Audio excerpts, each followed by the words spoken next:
Good afternoon. My name's Jim Stanger on a warm, sunny Australian winter's afternoon. I thought I might do one or two more sperm morphology quizzes just for your own education. The idea is that I'm going to show you pictures of sperm which have been identified by the manual as they're normal or not normal, and then we'll go through and do maybe 20 or 30 sperm just to see how good you are at picking out which is a normal, which is not normal according to the WHO manual, which I'm not really a great fan of. So you go to FertAid.com and you go down the IVF section to the Who button, and immediately you're shown a picture of a sperm, and you're asked, is this normal or not normal? And you'll say that's abnormal. And the answer is correct. So let's do it again. Is this sperm normal or abnormal? I think the head looks fairly normal, but a thick midpiece, I'll say that's abnormal. And once again, my assessment is correct. So far I'm 2 out of 2, so I'm pretty chuffed. Okay, normal or not normal? Well, this has got a slightly tapered posterior part of the sperm head. I would say that is abnormal. And once again, I'm correct. Normal or not normal? Abnormal. I'll say it's abnormal. Now, once again, even though I've been doing sperm morphology for more than 50 years, I'm still just as hopeless as the day I started, because a lot of the images in the sperm manual, I think, are really hard to understand the logic to how they decide it was normal, not normal. But by doing lots of it over and over again, you can get your eye in for these about 10 to 15% of sperm, which appear normal but have some minor deficiency, which WHO says is abnormal. Doesn't mean they can't fertilize, doesn't mean they can't produce an embryo if injected. It's just WHO's scientific committee, which I think is one person, has made the decision whether they're normal or not normal. So this is just a bit of fun. But if you're doing training, if you've got a new staff member, and you wish them to do the manual, then you can sit and watch this video, or better still, get them to go to my FertAid site and get them to do 200 sperm as part of your competency assessment. Okay, try again. So far, I've got 4 out of 4. I think I'm going to say that's normal, even though the mid piece has got a bit of fluff on it.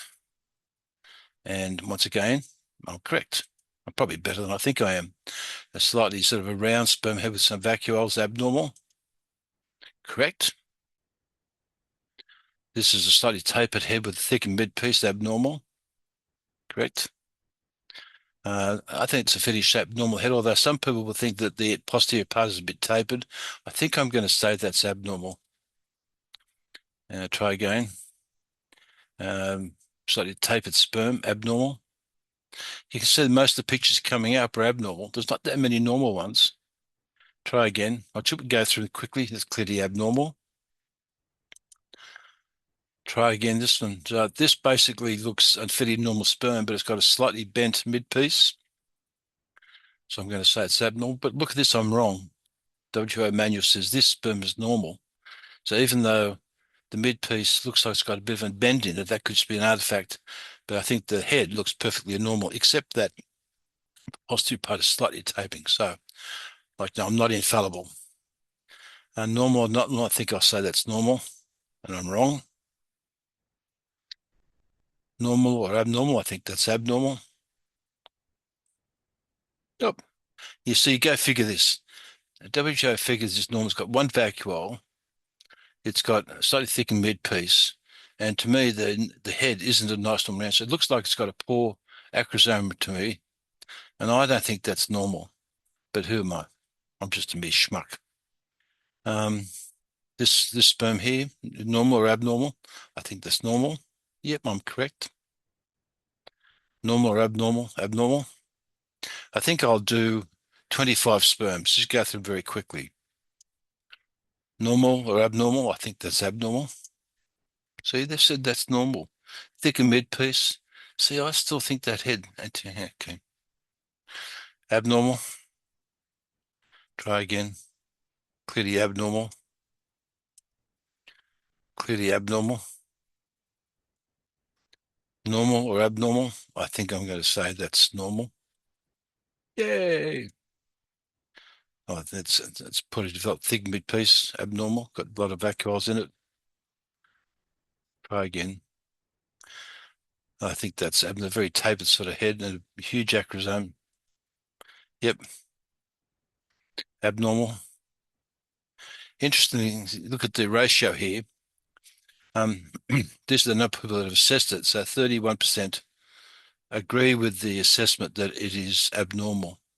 And so you'll find that about 85% of sperm that you look at will be clearly abnormal and everyone will agree with it. But there's only about 10% of sperm which is clearly normal. Everyone, even my 5-year-old grandson, could say that's a normal sperm. Not that I show my grandson, but it's only about 10–50% of all sperm which are either marginal or normal or marginal abnormal, and that's where all the variation occurs. So if you have a sample where many sperm are in this group, you get a wide variation for other people.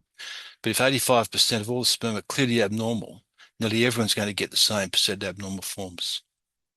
So let's just do two more. I think that's normal. Yay. And clearly abnormal. Okay, so I've done 25 sperm, and out of interest, if this was a data set, that this data set says it's got 28% normal forms, and I've said it was 20%. So if you get your staff member to do 200, even though it drive them around the twist, right? Some of the sperm will repeat because these are just randomly selected. If you ask, when you're doing sperm competency, ask them to sit down and do this test 200 times and print out the report, what it will show you is how many there the tally is. So I said it showed me 7 normal sperm, and I said only 4 were normal, so I got 3 out of 7 wrong. And my tally for abnormal was I showed them 18, there was 17, so there was one that was abnormal, which I said was normal. So my correct assessment is 84%. I don't know whether that makes any sense, but you could ask your staff member, or at least all your staff andrology, to do this once a month. It takes 3 minutes. Click, click, click, click, click, done. Present the reports, and you can have an internal EQA program purely and simply using this, right? In which you have a permanent estimate of whether your staff are accurate in what they're assessing. So for this one here, for instance, I said this was abnormal, but look at the numbers. 16% agreed that it was abnormal, and 60% said, so 60%, 60 out of 76 people said this disagreed with the WHO standard. 60 out of 76 people said this was normal. And you go and work that out. So this is just a bit of fun. I just aimed to show you this facility I wrote. It took me about 2 days to write the program. I've taken every picture from the WHO manual, split them down into individual sperm, labeled them with a star. There's about 400 or 500 odd sperm which WHO have theoretically in their manual said this is normal and this is abnormal, right? So this is the benchmark, but the whole world is using, right? And you can use this. This is free, right? You can go to my website. It'd be nice if someone wanted to put a sponsor this page, but no one's interested in sponsoring. They don't want to spend money.